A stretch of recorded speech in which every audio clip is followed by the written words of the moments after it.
kita tuh jangan pernah ngerasa hebat. Kalau lu udah ngerasa hebat, itu informasi lu nggak akan berkembang. Lu akan ngerasa diri lu udah paling hebat. Banyak informasi baru nggak akan masuk. Banyak gagasan-gagasan baru masuk. Jadi teruslah menjadi orang bodoh. Biar gelas kita bisa terisi. Ini tanda kutip ya. Supaya kita terus belajar terus. Kalau lu udah ngerasa pintar, ngerasa hebat, ya udah, lu akan di situ terus.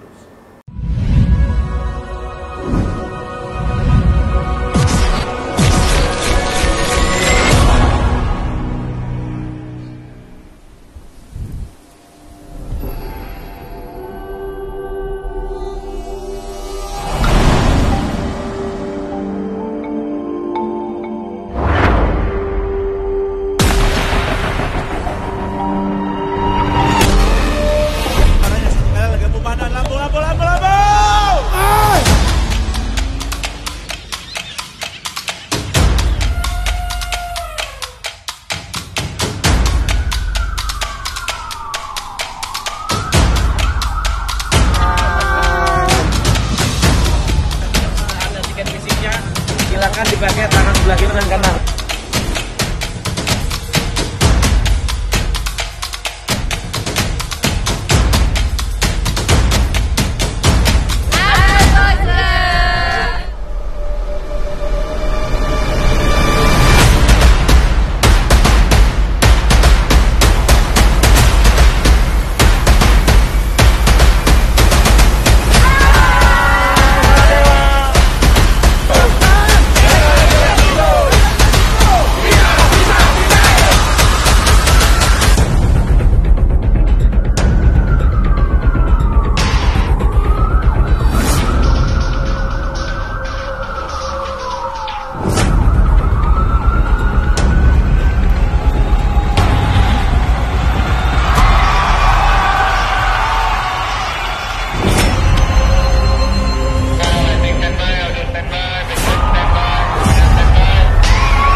Katakan padamu, cinta bukan hanya harta dan tahta.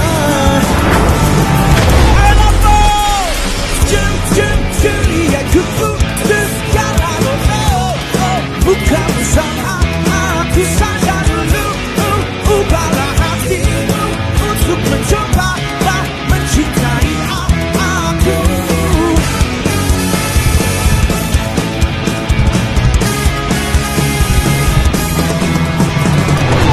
Ayo kepada base.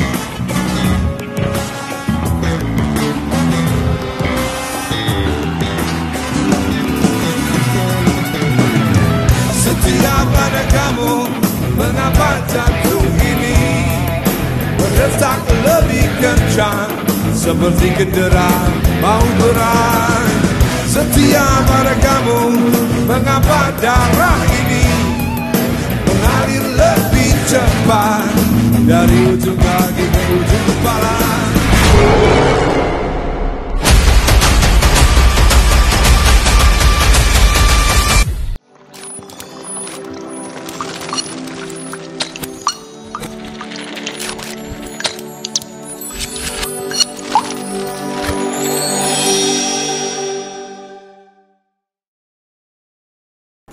Balik lagi di Pikes, masih sama gue Ingga Putra di segmen Ngopi Manis, ngobrol pintar masalah bisnis. Yang tentunya kita lagi main ke kantor salah satu event management yang lagi ngehandle band legendaris yang umurnya 30 tahun di bulan Oktober ini. Penasaran? Sebelum kita mulai, jangan lupa dukung terus channel kita dengan klik like dan subscribe biar kita makin semangat bikin konten edukatif menarik lainnya. Ngomongin tahun 2022, di mana udah terjadi pelonggaran PSBB dari pemerintah yang membuat Jakarta kembali ramai. Nggak cuma Jakarta ya, mungkin Indonesia jadi ramai.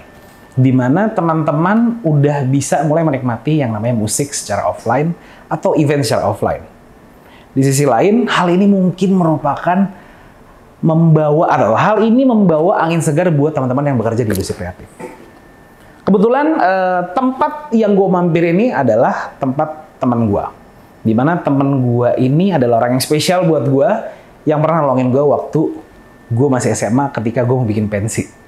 Sadis ya? Jika ditanya masalah event management, apakah ini merupakan sebuah bisnis yang menjanjikan? Jawabannya buat gue iya. Kenapa iya? Karena proven.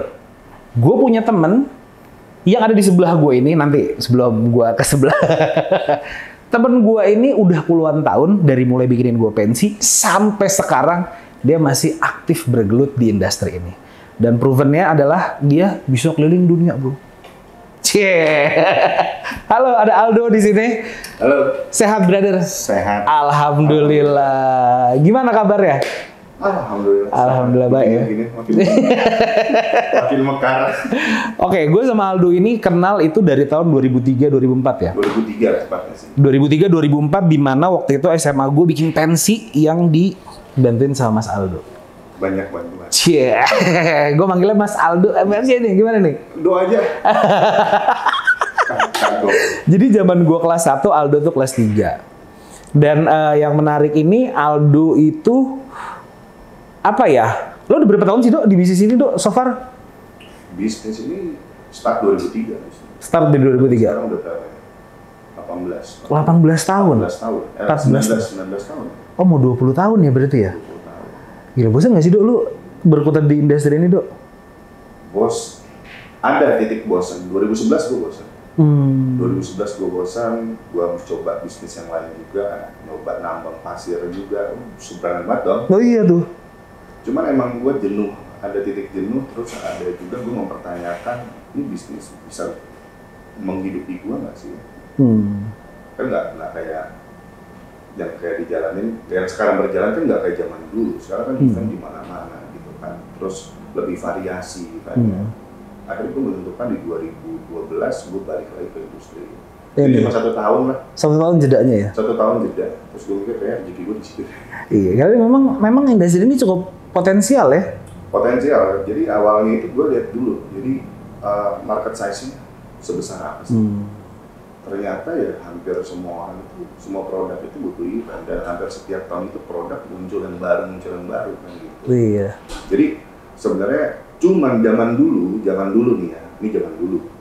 Tahun berapa nih? Zaman dulu ya, zaman dulu lah, tahun 2010-2011 itu ketika kita memperkenalkan kita di ekonomi kreatif tuh nggak gengsi gitu, nggak keren. Nggak sebanding temen lu memperkenalkan diri, gue main di oil and gas, gue main di batu bara kan dulu zaman itu kan begitu. Itu gue langsung mikir, ini gue yang salah apa gimana sih gitu. Kok teman-teman gue keren-keren, begitu diomongin bisnisnya keren. Jadi gue goyang tuh waktu sebenarnya di situ. Nah terus ya balik lagi, gue mengukur kan, ini bisnis enak nggak sih gue jalanin, atau menghasilkan lebih nggak ya? Bisa mencukupi apa yang gue mau nggak ya? Dari dulu kan kita pengen punya rumah lah, pengen punya mobil gitu kan. Ya alhamdulillah setelah gue tentuin sikap, gue harus di sini dan gue akan berjuang di sini ya sampai sekarang. Sampai sekarang, dan bisa keluar negeri, keliling dunia ya? Nggak dunia. Survei. Di luar ada apa sih gitu? Asik. Tetap kerja lah itu namanya. Jadi gue ngeliat Instagramnya Aldo, jadi gue nih kan udah lama banget nih gak ketemu sama Aldo. Begitu pas gue ngeliat, wah gila nih anak mukanya masih sama. Iya. Terus abis itu masih dengan perawakan yang sama. Kita nggak sengaja ketemu pada saat itu waktu kita di tempatnya Didi ya, Slikat itu ya. Iya di Slikat kita. Di Slikat kita ketemu, loh ini kayak mukanya gue kenal, cuma agak rada cabi dikit gitu kan. Nah terus dari situ beranjaklah kita ngobrol-ngobrol, dan pas gue add Instagram, gue follow Instagramnya, ternyata masih di industri ini ya. Masih. Sama Redline sekarang. Kalau Redline sendiri dari kapan? Redline sendiri sebenarnya 30 Agustus ini kita baru berulang tahun yang pertama. Oke. Jadi memang kalau Redline sendiri ini kan kita kebentuk karena pandemi ya. Jadi waktu pandemi itu kan memang merubah semuanya. Semua berubah. Tugas kita ngumpulin orang, tapi orang nggak boleh berkumpul. Udah selesai udah urusannya. Itu lesu sih ya. Wah, kita mau manuver kemana gitu. Mungkin nggak cuma industri kita doang ya, banyak industri yang juga mau manuver kemana juga bingung. Ya akhirnya kita ngeliat satu peluang, ada vaksin yang harus didistribusikan secara nasional dan pastinya butuh event management, ya kita coba masuk. Iya, waktu itu lu aktif tuh ya, kerja sama beberapa instansi ya. Iya, kita kerja sama. Jadi begitu Pak Presiden bilang kita mau percepatan vaksin, di situ gue ngeliat peluang. Karena jumlah instansi SDM, nakes kan juga ngurus rumah sakit. Yang mau jalanin vaksin siapa? Makanya kita ngeliat ada peluang di situ. Kita ambil contoh dari vaksinasi BUMN di Senayan. Tapi kalau kita bentuk sentra gitu dong, kan orang juga jarang. Akhirnya gue coba mikir, kalau gue bikin door to door asik kali ya gitu. Maksudnya gue bantu percepatan programnya dengan cara door to door. Gue ngeliat peluang di situ, akhirnya gue bentuk tim lah. Keren banget. Disitulah ketemu namanya Redline. Kenapa Redline? Kita tiap hari itu ngeliat 2 garis, 1 garis, 2 garis, 1 garis. 2 garis, 1 garis. Ya kan, positif, negatif. Iya, itu kan garis merah semua. Akhirnya kita bikin nama Redline Kreasi Utama. Bukan karena lu fans AC Milan, warnanya ada red. Ya. Jadi kayak baju lu nih, baju lu ada. Itu mendukung. Itu salah satu. Partner gue juga bilang gitu, kok warnanya merah hitam gini. Ini pasti Milan banget. Ya enggak lah, kebetulan ya. Kebetulan. Jadi lu bikin ini berdua sama partner lo? Gue bertiga sama Ivan, sama Doni bertiga. Ini sahabat gue lama dari, mungkin lebih lama umurnya dari gue masuk industri ini kali ya. Oh gitu. Teman SMA? Teman main di SMA. Teman main di SMA. Jadi satu SMA. Jadi gue bertiga dari SMA yang beda-beda. Ya akhirnya kita. I see. Sebenarnya lama kalau gue mau berbisnis sama mereka harusnya bisa dari dulu. Tapi mereka kenapa nggak di sini nih? Mereka takut duduk di kursi panas sekarang. Iya. Karena di sini dijebak. Dijebak sama Didi juga. Begitu. Jadi luar biasa. Tepuk tangan dulu buat Aldo mungkin ya, karena Aldo ini dulu.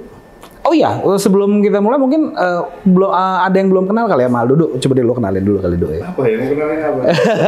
Aldo ini dulu tuh zaman dulu kita SMA kali ya. Aldo ini pernah bikin heboh satu Jakarta loh.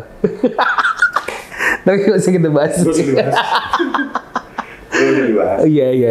Ya pokoknya adalah cerita kita waktu masa SMA. Sama Lingga ini banyak cerita sampai ketemu sekarang. Oke, Do. Apa sih Do yang paling berkesan buat lo di industri ini? Sampai lo bisa bertahan sampai 18 mau 19 tahun. Pertama, gue suka di dunia ini. Gue suka dulu. Gue suka ketemu orang baru. Gue suka tantangan yang baru. Jadi kan kalau di industri ini kan nggak kayak kita produksi satu produk, terus kita pasarkan, terus volumenya kita naikin, produknya sama gitu. Ini kan setiap hari berubah, dinamis. Klien A maunya begini, briefnya seperti ini, kita tantangannya seperti ini.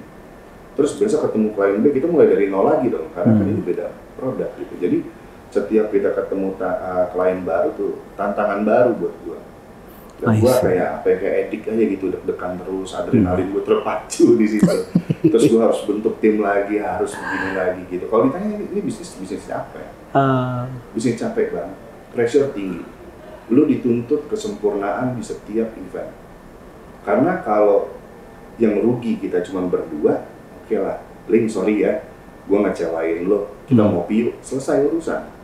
Tapi kalau kita ngundang ribuan orang, ya, ada reputasi yang harus dipertahankan. Satu reputasi, kedua mereka datang ke kita itu kan bayar. Contoh kayak konser yang gue lagi jalanin sekarang itu mereka bayar.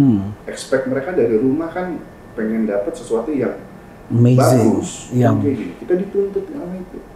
Dan pekerjaan ini pekerjaan yang nggak bisa direvisi. Lu kalau ada kejadian sesuatu lu nggak bisa revisi. Pada saat itu juga kan. Lu harus membalikan nama baik lu di event berikutnya. Beda kalau kita ada kesalahan di paper, di administrasi, oh nih typo, oke ulang lagi, bisa direvisi. Ini nggak bisa, jadi benar-benar kita ini dituntut kesempurnaan dari A sampai Z. Walaupun kita berusaha ya, event itu nggak ada yang 100% sempurna tuh nggak ada. Nah itu yang jadi challenge gue sama partner dan tim gue tuh, persiapan itu penting, persiapan gitu. Karena waktu di hari udah nggak bisa buat apa-apa. Apa yang lo persiapin udah autoplay itu di situ. Paling kalau lo mau improvisasi sedikit lah. Oh ini kurang A, kurang B, tapi lo nggak bisa merubah hasil bahan total yang dari kita persiapkan. Nah itu yang bikin gue ini adrenalin gue nih kenceng banget setiap event kali ya. Iya. Jadi gue nggak ada penyumbatan darah gitu kan. Itu yang bikin kayak naik jet coaster tiap Iya, hari. iya. Apalagi pas preparation ya sebelum-sebelumnya. Karena banyak kan, pihaknya banyak. Nggak cuma kantor, ada pihak kepolisian yang harus jaga keamanan, ada dari medis, dari pihak artis, dari talent. Ini kan semua kita harus jalin hubungan, akhirnya kita komitmen, kita jalan di hari ini jam sekian sampai jam sekian. Semua komit, konsentrasi penuh, kita jalan. Iya. Dan harus on time juga tuh. Harus on time. Kita nggak boleh ngecewain banyak orang. Ada 1-2 orang yang kecewa, oke lah. Tapi kalau 1000 orang senang, 2 orang nggak senang kan, ya kita juga nggak bisa akomodir. Kita nggak bisa bikin semua orang senang juga. Nah itu dia. Pasti ada 1-2. Tapi kan kita harus berusaha lah. Jangan kita pakai acuan itu, ya udahlah, namanya juga event. Nggak bisa bikin semua senang semua orang, nggak bisa. Kita dituntut, semua menuntut kita. Harus bagus, harus ini, harus sempurna gitu kan. Nah itu yang bikin gua berpacu terus adrenalin, dan gua akhirnya ini bisnis kayaknya seru terus deh. Nggak akan pernah bosan. Yang bikin lu seneng deh, maksud gue, kan lu merasa terpacu mulu gitu ya. Mungkin bikin lu awet muda sampai sekarang yang kayak nggak? Bisnisnya hiburan, jadi kayak terhibur terus. I see. Salah satu ini kali ya, salah satu yang membuat lu tetap awet muda adalah lu bekerja dengan anak-anak muda yang dimana mereka pemikirannya jauh lebih dinamis, jauh lebih ini daripada kita. Iya, kita harus ikutin terus kan. Perkembangan itu harus kita ikutin terus. Nggak bisa kita stuck sekarang di sini nih. Oke, maksudnya gue jadi idealis gitu, gue maunya event gue begini aja gitu. Sedangkan kan ide kita ini kan udah ada luar salah. Gue harus banyak dengar dari yang muda-muda nih, maunya mereka seperti apa sih.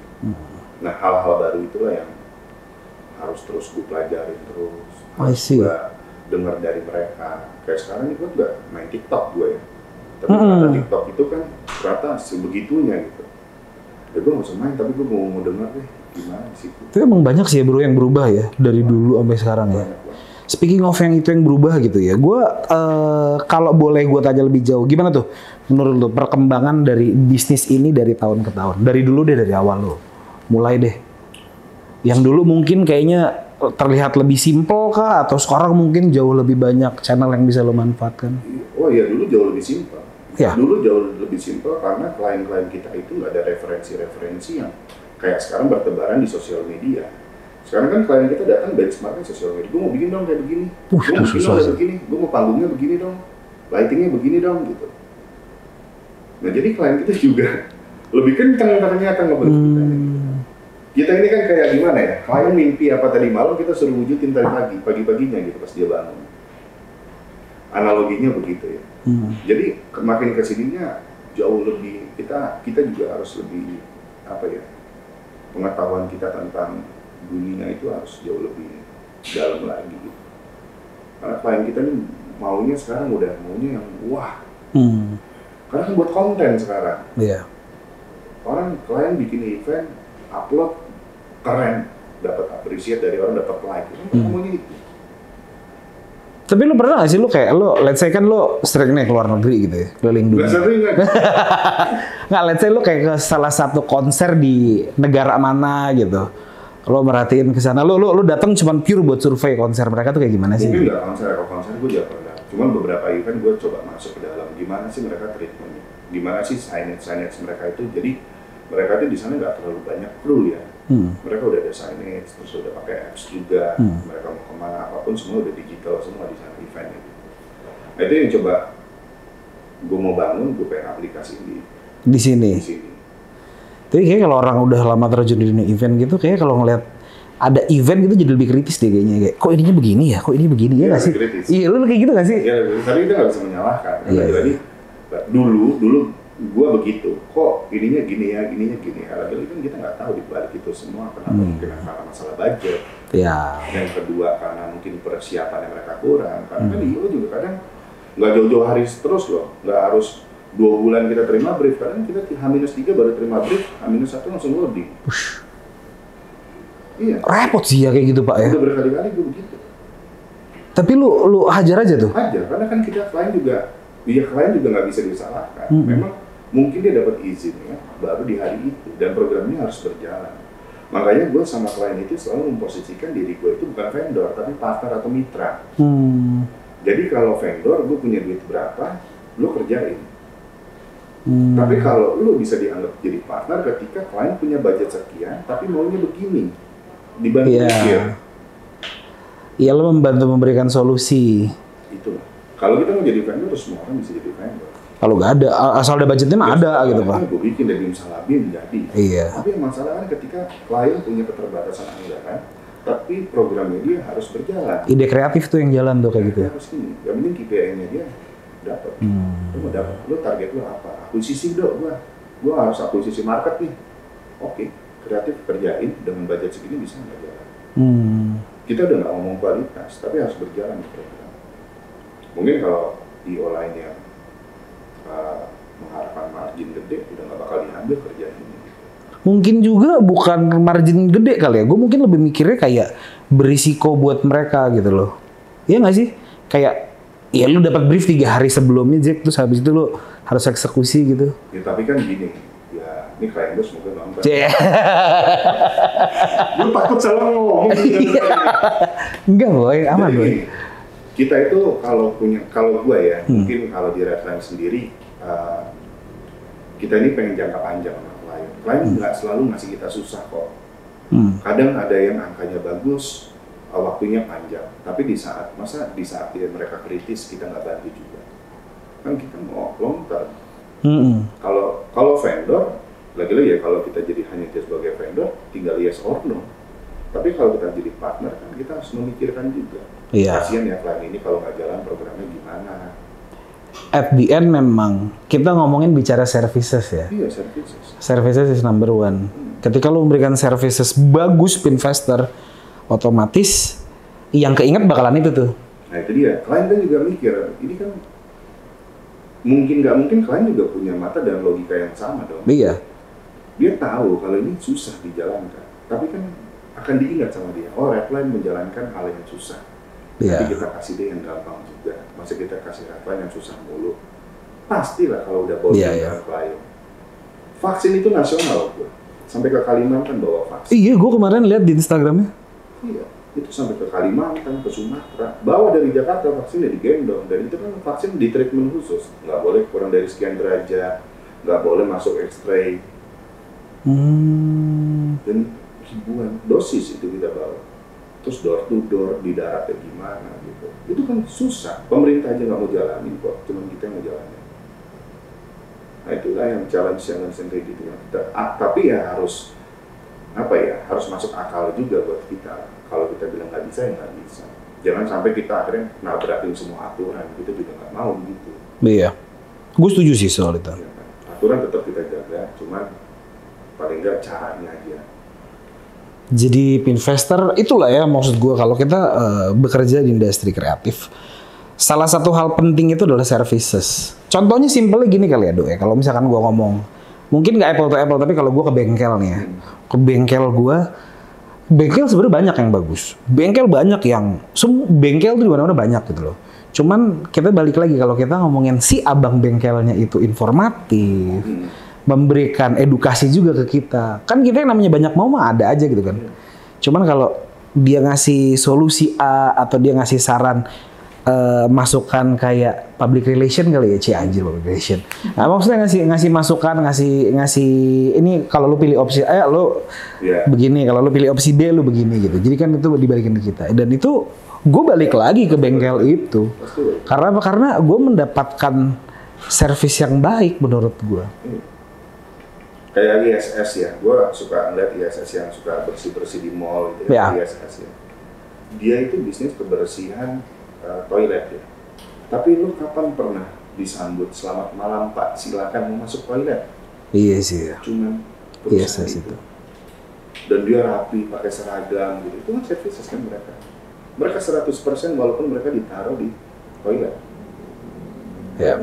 Selamat malam Pak. Silakan loh Pak, katanya. Silakan Pak, mau buang air kecil, air besar aja kita diucapin selamat malam, terima kasih. Mau ke toilet, bukan ke restoran loh. Ya. Itu SOP keren banget. ISS, Anda keren. Barangkali ya ada proyek ISS deh. Kantornya di Bintaro tuh. Sektor 9. Itu keren banget. Gue ngeliat mereka dari atas, dari ujung rambut sampai ujung kaki, itu seragam semua. Proper. Perlengkapannya mereka walaupun cuma semua di bawah, satu ikat pinggang. Satu hip ya benar gue. Iya kan? Itu keren banget. Begitu ketemu kita, mereka nggak buang muka. Selamat malam, silakan. Mau buang hajat di rumah gue aja nggak pernah dibilang silakan. Gue mau buang hajat gitu. Iya. Itu keren banget service itu. Gue banyak mau belajar sama perusahaan-perusahaan seperti itu. Gimana sih? Lu nggak lihat lu di mana, tapi lu tetap melayani. Beda lu kalau mau masuk hotel, lu pasti dilayani, dibukain pintu. Atau mau masuk, lu mau beli barang di mall-mall kan, halo kakak, ininya kakak, tau kan brand itu. Halo kakak, silakan kakak. Iya, karena dia, ngidanya kakak, kata-kata kan. Sesuatu lu mau beli barangnya dia berusaha baik, tapi ini lu mau buang aja. Selamat malam, terima kasih. Iya. Itu yang jadi apa ya, bisnis yang oke lah. Mantap. Nah, gue berusaha untuk mendekatkan diri gue ke klien seperti itu. Jadi jangan melihat besar kecilnya proyek yang dia kasih, tapi dengan dia kasih kepercayaan ke kita itu udah poin plus buat kita. Besar kecil nanti mengikuti lah. Yang penting sustain. Kenapa kita mungkin belum dikasih angka yang bagus atau angka yang fantastis? Mungkin memang dia belum percaya sama kita. Bukannya karena kita nggak mampu, dirinya belum percaya. Kita mau punya 100 orang, kantor yang bagus, tim yang bagus. Kalau klien belum percaya, ya lu nggak bakal dikasih. Ini kan bisnis trust dong. Yes, betul. Ya, di bisnis industri kreatif, kadang orang nggak lihat dia benderanya red line, kayak blue line, kayak green line. Yang penting gue taunya Lingga yang ngerjain, terserah dia lu pakai PT apa. Ada tuh, gue punya temen tuh yang kayak gitu tuh. Ya emang gitu sekarang industri. Dia dari agensi sebelumnya, dia kenal sama si ini, begitu pas si kliennya itu, padahal kliennya pindah nih ke kantor lain gitu kan. Dia cuma inget nama itu doang tuh. Ada temen gue namanya Imbang. Dipanggil lagi buat bikin event, gila tuh. Bang, cakep bang. Itu di industri ini begitu. Personal branding itu perlu. Tapi kan juga jangan sampai apa-apa harus gue. Nah ini gue lagi rubah di tahun depan supaya brand gue ini punya nilai yang sama. Jadi siapapun orang yang berganti di bawah, kalau dipegang red line ya gue pasti aman. Nah ini lagi gue bangun. Tapi PR gue nih. Mudah-mudahan lancar ya. Amin. Tapi gue masih penasaran deh, lo ketika lo menjalankan sebuah event management gitu ya, hambatan apa sih yang biasanya lo dapetin gitu? Dari tahun ke tahun deh, dari kalau dulu sama sekarang tuh bedanya apa sih? Hambatan-hambatan lo deh. Ya sekarang jujur di dunia kita ini lagi perang harga. Jadi kan kalau kita di pitching harganya A, B, C, nah, ya malum lah baru balik dari pandemi orang pengen dapat pekerjaan dulu gitu. Nah itu hambatan gue untuk memenangkan sebuah pertandingan, ya itulah lagi perang harga. Gue gak pernah mau ikut di situ. Gue kalau diadu, udah deh, mending gue gak usah. Dibanding kualitas gue yang harus turun. Misalnya harga ideal buat project ini Rp1.000. Sekian gitu. Ya. Tiba-tiba ada yang ngasih penawaran Rp700. Itu harga murah tapi belum tentu ideal. Nah, gue mendingan gak bermain di harga situ. Streaming selama pandemi, gue gak main. Itu perang harganya gila, yang punya alat yang menang. Lu gak punya alat, mau hitung sewa, udah gak bakal masuk. Iya tuh. Kalau beda sama Didi, sama Gala kan banyak ya. Gala Didi banyak. Dia beli alat sendiri, pasti ada margin. Nah gue gak main di area situ. Karena perang harga, Didi tahu lah sama fokus. Sempet sih ya, kemarin memang pada saat tahun 2020, 2021 itu banyak beberapa acara-acara kantor tuh memang ngadainnya online tuh. Iya, online. Dan vendor semua, event manajemen segala macam perang harga di situ. Aku nggak ikutan deh. Tapi emang lebih mahal sih bro kalau pas sepengetahuan gue. Awalnya mahal kan, lama-lama murah. Oh iya. Iya. Lama-lama semua perang harga. Yang ujungnya yang gue bilang tadi, yang menang yang punya alat. Kalau lu nggak punya alat, lu nggak menang. Iya, karena kan ini nyewa ya. Sewa, ada krunya. Iya. Lu nanti kalau barang kenapa-napa. Iya. Nah, itu yang kayak gitu-gitu. Ya hambatan gue ya kalau perang harga ya itu. Makanya gue bikin inisiatif kan sekarang gue lagi coba belajar. Banyak senior di penonton nih takutnya masih belajar jadi promotor. Kita juga masih didampingin sama profesional juga. Ya kita lagi belajar supaya kita nggak ada ketergantungan sama klien. Kita bisa bikin inisiatif event sendiri.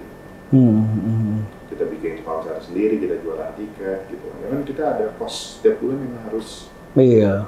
Kalau kita ketergantungan terus udah ngarep-ngarep, kalah pitching, kalah lagi ya harganya kan jalan terus nih kantor. Iya. Makanya gue lagi coba belajar membuat inisiatif event atau promotor ini baru belajar. Benar-benar belajar. Padahal lu udah aktif di industri ini tuh udah puluhan tahun loh bro. Iya, cuman kan gini, ini bukan masalah bisa apa nggak bisa, masalahnya berani apa enggak. Kalau bisa ditanya, lo bisa nggak begini? Bisa. Berani nggak? Belum tentu. Lo pegang Dewa 19, band legend di sekian kota. Kalau ditanya bisa secara teknis, ya kita bisa-bisa aja. Tapi berani apa enggak mempertanggungjawabkan itu? Ini band besar loh. Sekali latihan langsung kayak ujian nasional gitu. Iya dong. Tadi mau main band apa dulu deh gitu kan, bikin pensi-pensi lagi deh gitu, panasin mesin gitu. Ini kan enggak. Ini kita baru jalan langsung Dewa. Kalau ditanya bisa nggak ya bisa. Cuma pertanyaannya berani apa enggak? Kalau lu bersukses, lu akan dapat apresiasi. Kalau lu gagal, lu akan dihujat dan diingat di seumur hidup. Benar. Iya itu ya. Taruhannya gitu ya soalnya. Event itu kan 1000 keberhasilan lu nggak kelihatan karena emang tugas lu membuat event yang bagus. Satu kegagalan. Karena satu kegagalan lu di event akan diingat sama semua orang. Mungkin 1-2 tahun lah recovery-nya. Gila kejam juga ya. Kejam Pak, dunia ini kejam. Gila. 1000 lu sukses, lu nggak akan dilihat. Memang tugas lu mensukseskan acara. Tapi sekali lu gagal. Sekali lu gagal, misalnya datanglah direksi di audisi apa, kita bikin acara kesandung karpet, coba. Karpetnya lupa dilakban misalnya. Itu diingat sama perusahaan ya, itu terus. Bos kita jatuh waktu itu sama redline. Oh lu jangan pakai redline lagi deh katanya gitu. Terus, mending kalau cuma dia lingkup itu, ngomong ke lain-lain, ke perusahaan lain. Lu kan baru pakai redline nih, redline menurut lu gimana bro? Jatuh bos gua. Jatuh bos gua, waduh iya sih ya. Iya. Makanya gua harus hati-hati banget di sini. Semua harus kita persiapkan dengan baik. Seperti lu kayak ngobrol di sini juga hati-hati banget nih. Wah hati-hati sekali. Kalau saya ini bapak yang tahu kartu-kartu saya. Aduh, kelihatan ya. Kita dari opening tuh tadi udah hati-hati banget ya. Iyalah. Ya Allah. Hati-hati di sini. Gak boleh. Tapi gue penasaran deh, lu cerita lo tiba-tiba lu bisa handle Dewa tuh gimana sih bro? Jadi Pinvestor jadi band legendaris yang kita bilang nih Dewa, cuman karena udah bilang sama Aldo, jadi ya udah kita bahas aja. Lu gimana sih ceritanya bisa? Ya jadi ada partner gue juga menawarkan lah. Setelah program vaksin selesai, ya kan gue harus berpikir apa lagi ya gitu. Dan kebetulan di saat program vaksin ini udah mulai turun, kebetulan Dewa lagi mau ulang tahun yang ke-30. Di Oktober ini? Di Oktober ini, tapi rangkaian roadshow ini udah jalan dari bulan Juli kalau nggak salah. Juni-Juli kalau nggak salah. Nah jadi kita dikasih kesempatan lah diskusi dengan pihak manajemen Dewa, kita tertarik. Karena targetnya kan 30 kota, 30 lagu kan. 30 kota, ini baru berapa kota gitu. Kita ambil kue kecilnya aja lah gitu. Kita ambil kuenya kecilnya, singkat cerita dapat kepercayaan dari mereka juga cek tim kita siapa, punya pengalaman di mana. Ya Dewa kan juga nggak mau main asal tunjuk lah. Iya. Band sebesar ini nggak mau juga rusak di ulang tahun ya kan. Iya. Ya akhirnya kita undang beberapa profesional untuk dampingin redline nggak bisa sendiri ya. Ya gue harus bilang ini gitu, jangan sampai orang mikir redline enggak lah, banyak profesional yang dampingin kita. Ada dari MCM bantu kita. Oke. Ada idol-idol lain, ada show management juga bantu kita. Dari beberapa perusahaan itu bantu kita ya, yang menongol adalah redline. Cuma di balik kita ini semua kan banyak orang yang ikutan, sangat ikut dan punya peran besar juga. Kita part kecil. Bisa aja. Kita kecil-kecil aja. Gak berani, itu adalah baik lagi pertanyaan yang tadi. Kalau ditanya bisa, berani nggak? Lu mempertaruhkan apa yang lu bangun dengan pegang Dewa. Lu bagus, lu jelek, lu hancur ya hancur aja deh. Di high risk high return, sama nggak sih tuh? Ya jangan pakai itu. Tapi bisa nggak sih? Lu ngitung nih mulai. Iya. Alasannya ngitung. Enggak. Cuman enggak. Gue yang lagi gue bangun brand redline sendiri. Gue belum profit oriented di promoter ini belum mikir gue harus untung sekian, harus ini. Gue pengen belajar dulu aja.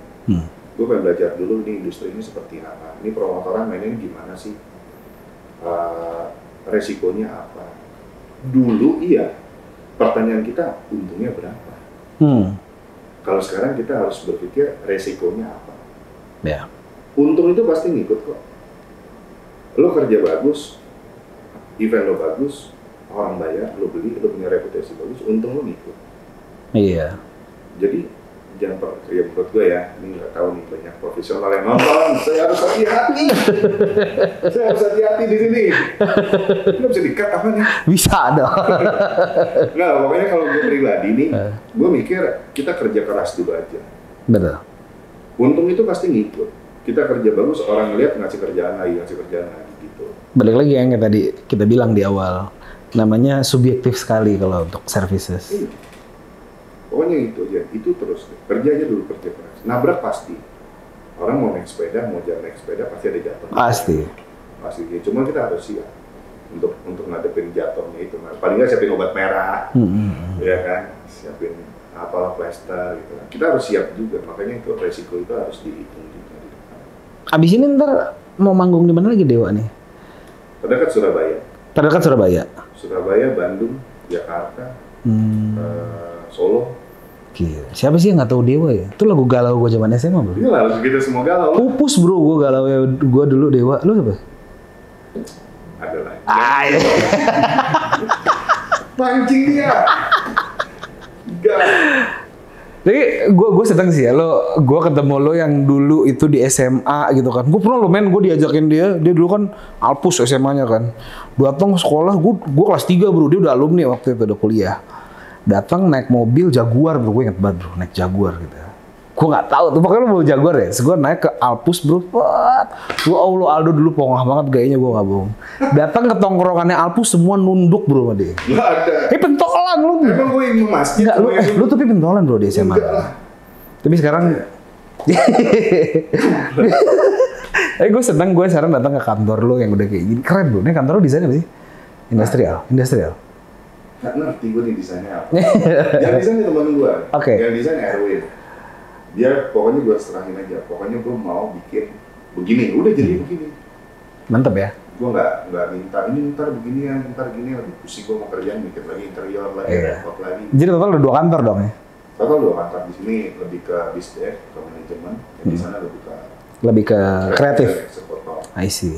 Jadi supaya nggak, kalau di sana kan pressure tinggi kan, sama sini ngitung gitu kan. Ketika lo ide kreatif, iya teman-teman gue juga bilang sih, ketika lo punya tim kreatif, kalau bisa jangan digangguin sama. Iya, itu selalu gue bisa. Jadi tim gue di sini lebih ke mikirin kreatifnya, di sana lebih ke eksekusi. Iya, biar mereka bisa fokus kan? Iya fokus. Kalau dicampur nih, bukan kreatif nggak jadi kreatif. Iya benar. Jadi ini. Gitu. Nah, Dok, ini sebenarnya ada beberapa pertanyaan yang sering banget gue tanyain ke narsum gue. Kalau nggak susah gue jawab nih. Iya, susah banget bro, ini susah banget. Nah, ini kenapa? Karena beberapa orang itu kan sekarang yang namanya, kita ngomongin sebenarnya yang mau gue ntar soal permodalan gitu ya. Karena memang banyak orang-orang sebenarnya, ini simpel pertanyaannya, cuman banyak orang-orang yang nyari tahu ini. Faktanya, ini modalnya gimana ya? Nah, gue pengen nanya dari sisi permodalan. Lu bikin bisnis kayak gini, apakah lo ada dapat angel investor atau emang lo pure modal kalian sendiri? Enggak, gue apa ya? Angel investor gue nggak ada. Modal sendiri juga modalnya kecil gue, nggak besar banget lah. Gitu. Modal dengkul lah bisa dibilang. Bisa aja. Iya, maksudnya gue nggak apa ya? Mungkin faktor luck juga kali ya. Kemarin mau vaksin itu, gue ada DP. Jadi dengan proyek sebesar itu gue di DP. Gitu. Jadi gue nggak pakai perbankan atau angel investor, gue nggak pakai. Ya luck aja. Biasanya kalaupun ini nggak terjadi, gue partnership, gue kolaborasi. Jadi gue nggak pernah, misalnya gini, gue punya kemampuan, gue bawa klien, terus gue punya kemampuan, gue kolaborasi. Sama kantornya di Gala Manajemen, gue berapa kali kolaborasi, permodalan dari mereka, gue tinggal eksekusi. Begitupun juga gue, jadi gue selalu menekankan kolaborasi terus. Di sana kapitalnya lagi bagus, di sini proyeknya lagi bagus, ya kita collab yuk. Karena ya ayo bagi-bagi aja. Ya dulu kan maunya sendiri dulu. Iya. Kalau sekarang nggak bisa, sekarang zamannya kolaborasi terus. Yes. Kayak per tahun 2020 nggak sih rata-rata orang kolaborasi? Sekarang kolaborasi. Sama kayak kita nih. Gue sama beberapa IO, khususnya Gala ya. Ini bergala berapa kali gue sebut. Gue mempromosikan Gala. Gala manajemen, mitra 2 generasi. Asik. Duitnya banyak banget. Iya. Jadi gue kolaborasi kalau ada keperluannya sama mereka. Bagi-bagi lah, ini part gue di sini ya. Capital sama part ini. Ayo bareng-bareng. Pusing bareng, untung bareng, rugi bareng. Jadi gue selalu mengedepankan kolaborasi. Gue nggak pakai investor, nggak pakai apa. Karena gue butuh apa ya, butuh partner atau perusahaan yang tahu dunia ini dulu, supaya kalau ada masalah, kalau lagi untung kan senang semua, kalau lagi rugi, iya, pusing semua. Iya dong. Jadi kalau pinjam duit sama orang juga gitu, iya mas maaf ya, saya belum bisa balikin, info saya cairnya 120 hari. Emang kan rata-rata kan term payment sekarang 120, 90, 120. Sekarang kalau kita minjem uang, Nggak ada yang 2 minggu emang Edo. Hah? Kan ini tahun berapa gua? Gila, gue 120 hari tuh gue mikirnya kayak lama banget, Cek. Berarti lu kerja kan 150 hari. Itu lu nalangin dulu dong berarti kalau kayak gitu. Iya dong. Ya, itu capital dong berarti karena harus kuat. Iya capital, tapi kan gua nggak pakai perusahaan financing, nggak pakai apa. Gua cari partner perusahaan yang bergerak di bidang yang sama. Ayo libur bareng. Lu punya duit 1.000, lu punya duit 2.000, masukin. Ya jangan sampai kosong-kosongan juga ya. Maksudnya gue nggak naruh duit juga, jangan gitu juga. Gitu. Tapi lu tau gak sih kayak literasi soal itu kayak misalkan financing ke third party gitu? Tapi pernah denger nggak lo kayak gitu?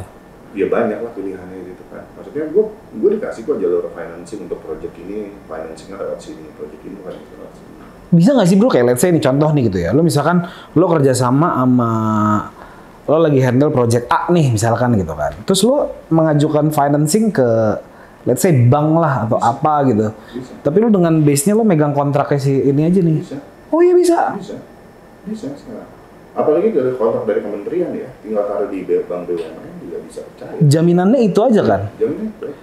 Baru cair. Iya. Jadi sekarang tuh permodalan hampir dibilang nggak ada masalah ya, karena banyak instrumen yang bisa dimainkan. Tuh, dengerin investor nih harus catat nih.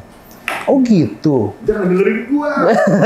Oh nggak apa-apa, cuman ini infonya kan. Tapi emang itu, permodalan sekarang itu nggak jadi penting.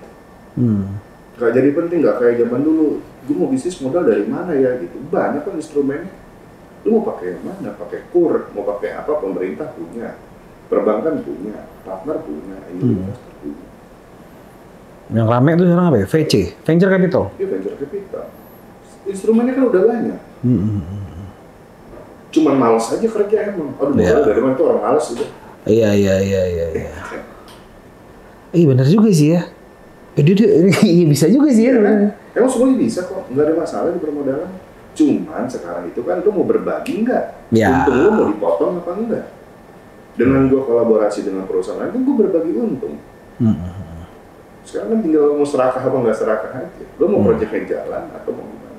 Kalau gua mau proyek jalan, semakin mesin lu jalan terus nih, bisnis lu jalan terus, kan orang juga makin fresh. Terserah di belakang kita di dapur kita kerja sama kayak kita nggak kerja sama, orang taunya kita kerja aja udah. Maksudnya teruji lah, oh megang ini, oh di Redline ada kerjaan ini, jadi jangan sampai putus. Kan lagi kita balik cuma mau dapetin trust orang doang. Ya. Kalau lu vakumnya 6 bulan, siapa mau percaya sama lu? Iya. Bener juga ya. Iya dong. Lihat, lu ngerjain apa ini? Terakhir kapan? 6 bulan lalu. Siapa mau percaya? Iya. Kelihatannya kayak sepi gitu ya. Iya sepi dong, postingan lu terakhir bulan apa di Instagram, projectnya apa nggak terlalu besar juga. Cuma gara-gara ego aja, sama serakah. Nah itu coba gue kubur, gue nanti muter aja. Ayo, hitungannya masih fair hitungannya, ayo jalan. Sesimpel itu aja sih. Gue nggak pernah gue planning kali ini gitu. Sadis kan kawan gue ini. Ya enggak lah, ini kan emang karena berjalan aja. Ini gue nggak ada yang gue persiapkan ngobrol ini, cuma sharing pengalaman aja. Pengalaman gue yang nggak ada permasalahan di permodalan. Cuman lu mau apa enggak? Kalau lu mau, lu punya opsi A, punya opsi B, opsi C. Lu mau pilih yang mana? Iya. Cuman mau doang dan berani. Kalau lu nggak mau dan nggak berani, ya lu mau jalan apa? Iya. Gitu. Gue nekat, gue sama partner gue nih orang nekat semua tiga-tiganya. Gue berharap gue yang ngebut, mereka yang ngerem, dua-duanya nginjek gas juga sekarang. Doni itu tukang ngegas. Ivan itu gue berharap ngerem. Taunya ngegas juga. Ternyata diinjek lagi kaki gue gitu. Jadi sekarang gue harus yang ngerem. Oke, lo yang ngeremin mereka. Ngeremin mereka dari yang gue buat. Gitu. Ya Allah. Ya kalau permodalan itu sih, maksud gue sekarang banyak pemerintah juga kemarin dari Kementerian Aircraft ya ngasih juga program A, program B gitu. Harusnya tinggal kita manfaatin aja. Jangan inilah. Sebenarnya pemerintah support tau Om Mahinda. Support banget. Support banyak programnya kok. Cuman kita mau ambil atau enggak? Bang Sandi itu ngeluarin dana buat perfilman kemarin berapa? Gede. Oh gede. Buat ekonomi kreatif berapa?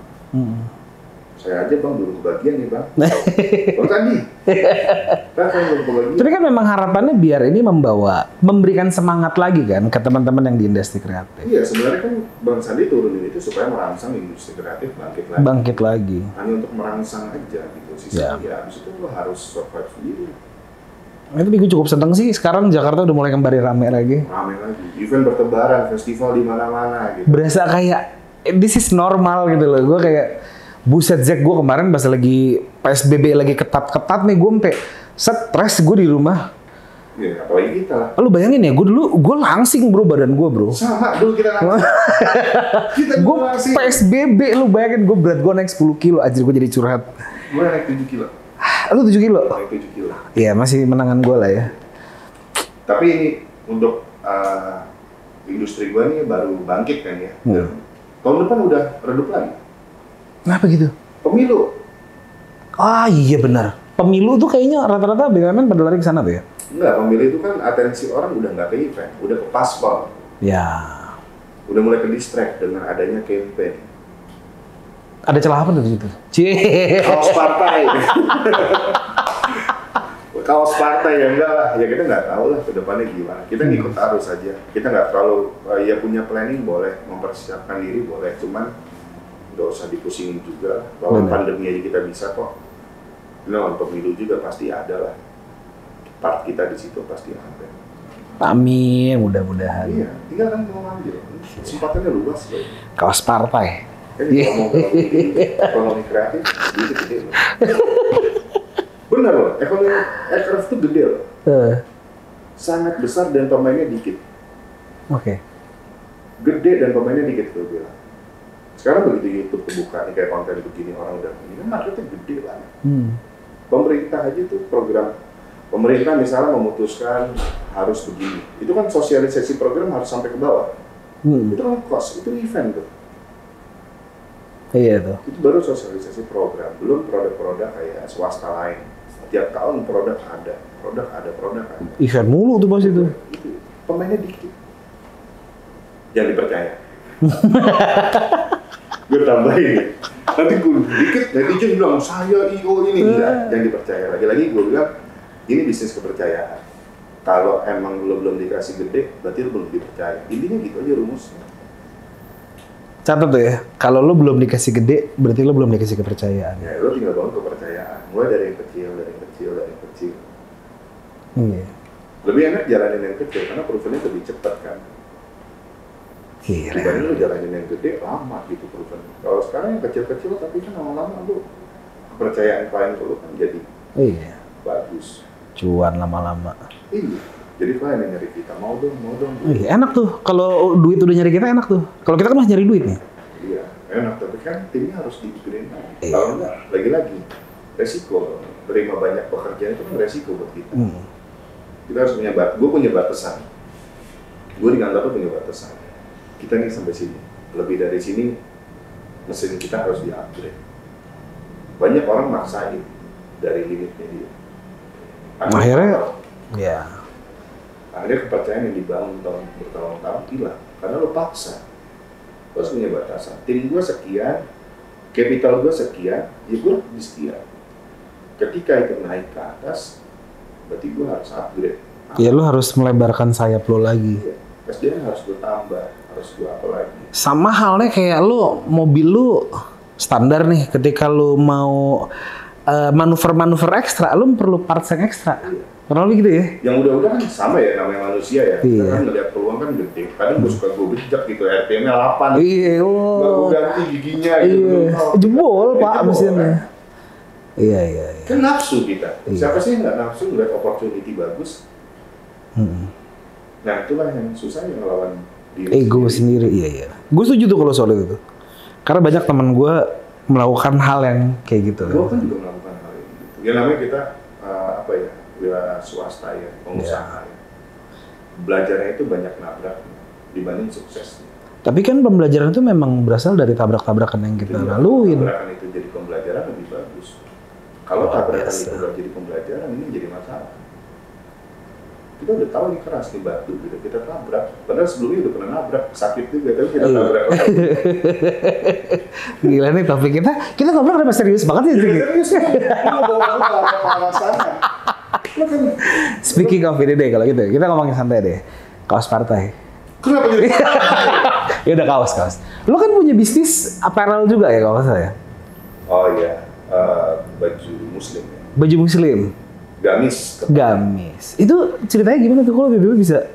Oh enggak, itu inisiasinya bukan dari gua, dari temen gua, Agung Junat sama Afi, sama Pak Rudi. Yuk gitu. Cobain yuk gitu kan, icip-icip. Ya udah, ternyata pas kita lihat gambar segala macam, terus partner gue ini juga punya apa ya, punya visinya bagus. Dan dia oke lah dalam semua faktor, oke. Orangnya juga bisa gue percaya, ya gue go aja. Tapi gue bilang gue gak mau nyemplung ya ke dalam bisnis itu. Gue bantu posting aja. Siap. Komisaris berarti ya Bapak? Ya enggak lah. Marketing. Kan gue bantu posting. Iya. Bisa aja nih Bapak. Marketing lah, bantu posting segala macam, nawarin ke teman-teman. Ya alhamdulillah itu bisnis juga belum sampai 1 tahun. Kita mulai Idul Fitri. Idul Fitri. Jadi emang oke, secara omset oke, secara kualitas oke. Gue bilang harus bisa dipercaya produknya. Kalau gue baju gamis di rumah gue pakai buat sholat loh. Ya itu dia, gue lagi ngebangun itu. Gue lagi ngebangun ke orang-orang. Ini sekarang promosi ya? Iya, boleh. Sekalian ya, gue lagi ngebangun ke orang-orang. Jangan pikir gamis itu datang cuma buat ke acara gitu. Ah, gue buat sholat kalau gue. Sholat, itu iya. kalau gantung, udah lu 2 minggu pakai itu kan nggak kotor dong. Iya. Ini buat sholat. Gue jadi baju gamis gue tuh gue gantung gitu bro, gue taruh. Kalau gue sholat gue pakai itu. Iya benar. Nah itu yang lagi gue bangun informasi itu.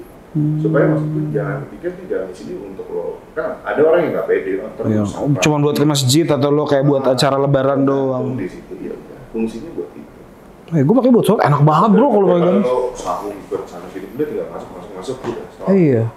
Dan kalau gamis gue kan lebar-lebar ya Pak ya. Jadi kayak kalau gamis makan banyak mah enak tuh begini. Gue belum beli nih. Ah iya, abis ini nih. Ini jebak juga nih gue nih. Pola bapak ini. Oh siap. Biar besok podcast. Nah, jadi kalau partner gue lagi bikin gamis ini supaya jadi lifestyle. Ini partner gue yang bikin supaya gamis itu bisa buat nongkrong, bisa buat kerja loh, gitu, buat segala macam. Nah, ini yang lagi dibangun. I see. Jadi nggak harus buat soal, nggak harus buat ibadah. Buat jadi lifestyle bisa. Gue hari-hari kalau di sini nih hari Jumat, hari apa ya gue gamisan di sini pakai gamis gue. Iya, di sini gue ngeliat tuh kayak religius sekali ya sekarang ya. Cuman capek aja, halo pagi gitu pagi. Lu sekarang jadi agak lebih religius ya. Kayak gue ngeliat di situ ada di kantor lo ada kayak tempat buat wajib sih itu ya. Buat sholat. Lebih religius sih, gitu mengajarkan aja anak-anak ibadah tetap lah. Udah tua makin bijak ya Pak ya. Nah, makin bijak, ya tapi ya, terus gue lagi menjalankan perusahaan harus ada rules-rulesnya. Betul. Gue setuju soal itu. Ya kita juga. Lo pengen nanam mangga, berharap tumbuhnya mangga kan? Iya, karena kan gue juga gimana ya. Kalau gue karyawan, gue masih punya bos tempat gue ngadu. Ya. Nah kalau gue udah di ujung begini, mau ngadu kemana lagi? Betul. Iya dong. Yes. Kalau dulu gue kerja sama orang, gue punya bemper bos gue, manajer gue segala macam. Tapi begitu lo dipucuk, lo mau kemana lagi bos? Udah mentok nih. Iya. Ya lo ngadunya kan. Itu gue pernah bahas loh di salah satu konten Pikas gue. Apa? Coba lo tonton deh nanti. Ntar gue kasih unjuk sama nanti gue kirimin linknya. Ada. Boleh. Itu sempat ada seorang leader itu dia memang nggak ada tempat buat itu. Nah makanya itu ada edukasinya lagi tuh. Lu nonton deh itu. Terus. Ntar gue taruh di link di sini nih. Nih editor gue yang pusing nih kalau gue udah begini-begini nih. Jangan lupa follow Reza di sini nih. Iya. Screenshot nih. Sama smartphone juga ada di sini nih. Ayo, editor lu. Punya nggak?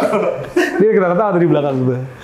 Nah, Mantap. emang itu pesan gue juga ya. Maksudnya ini boleh ya nyelip sedikit. Boleh. Maksudnya bukan religius, tapi emang wajib menurut gue. Udah wajib ya. Ketika Ya. lo jalanin usaha, banyak faktor yang manusia itu nggak bisa ngeliat. Faktor tadi gue bilang luck segala macam, enggak. Emang udah diatur kok rezekinya. Lu cuma minta ya Allah dijaga nih. Event mau jalan.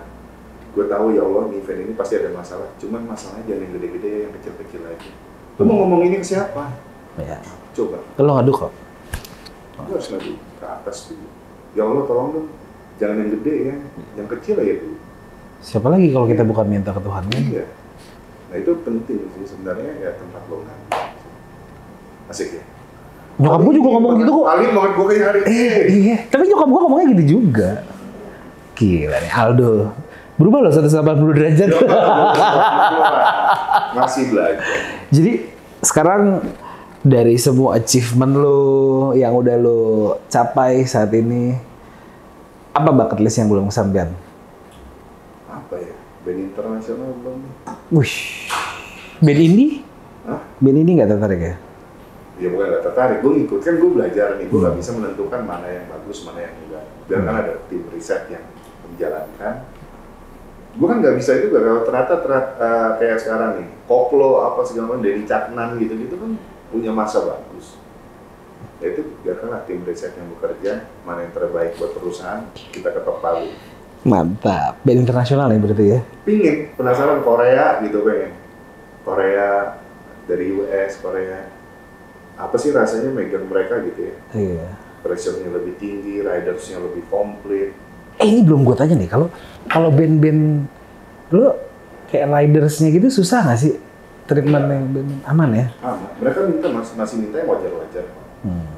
Maksudnya juga, kalaupun ada yang wah mintanya gitu ya, dulu kayak kita pensi ya, artisnya banyak, mintanya A, mintanya B gitu. Ya nggak apa kasih aja. Angkanya masih masuk, kenapa mesti ngedumel? Oh iya. Iya dong. Kita kasih mereka yang terbaik, mereka pasti kasih kita yang terbaik. 30 tahun Dewa berkarya ini, bayangin. Mereka nyanyi 30 lagu loh, 3 jam. Mas Yuka itu ngangkat bass 12 kilo. Berat sih ya memang. Mana ada band main 30 lagu, bos? Paling 12 lagu udah selesai, 12, paling banyak 15. Ini anak band nih, ini di sana, gue anak band nih. Berat nggak sih Gil main bass Gil? Sejak berat tuh dia bangun tuh dia tuh. 12 kilo tuh, 12-13 kilo, 3 jam. 3 jam. Kalau dia cuma mau minta tempat duduk yang bagus atau minuman yang enak, wajar lah. 3 jam harus menghibur orang. Kita nggak tahu ada masalah apa di rumahnya, kita nggak tahu apa, mesti main 3 jam, hibur ribuan orang. Jadi kalau masalah riders artis, ya penuhin aja lah. Toh mintanya nggak macam-macam. Wah biasa Aldo. Iya kan? Dewa gitu. Sih, band Bukan legendaris. band Dewa doang loh, band lain. Alus ya masuk ya Aldo ya. Lu yang masuk halus. Hati-hati nih gue ngomong nih. Sebelum gue tutup nih ya, any last word buat teman-teman Pinvestor untuk membangkitkan semangat pelaku event di Indonesia. Untuk membangkitkan Semangat event. Kayaknya tadi udah masukkan semua ya, berani. Ayo berani. Gini dia ngomongnya daging semua sih. Lu enggak, lu udah berani. Kan udah gue masukin semua. Pokoknya gini, kita tuh jangan pernah ngerasa hebat. Kalau lu udah ngerasa hebat, itu informasi lu nggak akan berkembang. Lu akan ngerasa diri lu udah paling hebat. Banyak informasi baru nggak akan masuk. Banyak gagasan-gagasan baru masuk. Jadi teruslah menjadi orang bodoh. Biar gelas kita bisa terisi. Ini tanda kutip ya. Supaya kita terus belajar terus. Kalau lu udah ngerasa pintar, ngerasa hebat, ya udah, lu akan di situ terus. Teruslah kita jadi orang bodoh yang haus akan ilmu. Pesan gue sih, karena kalau lu udah punya ilmu, lu mau jalanin apa dia? Aman, bisa. Lu bisa lah lu jalanin handphone begini kalau nggak tahu cara nelfon ya. Yes. Kalau lu ngerasa pintar waktu itu pakai pager, lu nggak akan berani megang handphone. Contoh Nokia, merasa pintar, dia nggak mau develop, datang Android selesai. Gone bro saya dari bro. Gone. Nggak tahu ya, Nokia masih ada sih. Cuman gue nggak pakai Nokia sih. Ya gue dapat udah gone. Siapa yang pakai Nokia? 10 tahun terakhir gue pakai Nokia. Enggak. Ya udah selesai. Maaf loh Nokia. Hati-hati klien. Iya, tapi klien dulu. Padahal saya mau pakai airline belum. Thank you banget buat Aldo. Thank you. Thank you banget, kita boleh main-main ke sini ke kantornya yang keren banget ya, yang kita acak-acak buat dekorasi gitu ya. Thank you banget, mudah-mudahan lancar. Amin. Buat lancar. Dimudahkan semua eventnya. Amin. Perjalanan ke roadshow Dewanya dilancarkan juga dan reputasinya makin melangit. Insya Allah. Well, thank you banget buat investor yang udah nontonin kita selama beberapa menit ke belakang. Dan yang pasti jangan lupa dukung channel kita dengan klik tombol subscribe dan di-share video ini ke teman-teman kalian. Karena teman-teman kalian pasti banyak yang butuh info ini. Kalau gitu, gue Ingga Putra. Saya Aldo Dipto. Sampai jumpa di Pikes segmen Ngopi Manis minggu depan. Thank you guys.